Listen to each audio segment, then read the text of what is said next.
আজ মনটা ভারাক্রান্ত। অনেকেই হয়তো বলবে আমি কমিউনিস্ট বলে, হয়তো তাই। আজ চলে গেলেন বুদ্ধদেব ভট্টাচার্য, আমাদের বুদ্ধবাবু। তিনি স্বপ্ন দেখেছিলেন, স্বপ্নভঙ্গও সমানভাবে প্রত্যক্ষ করেছিলেন জীবনদশায়। হয়তো স্বপ্ন এবং স্বপ্নভঙ্গের দোলাচলে ভগ্ন হৃদয় নিয়েই চিরবিদায় নিলেন তিনি।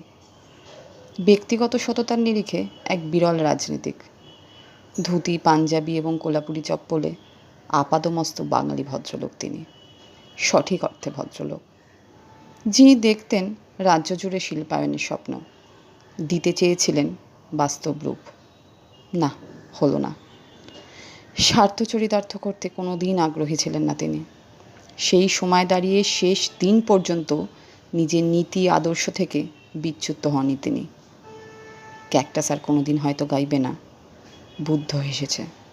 চিরবিদায় কমরেড, ভালো থাকবেন। লাল সালাম।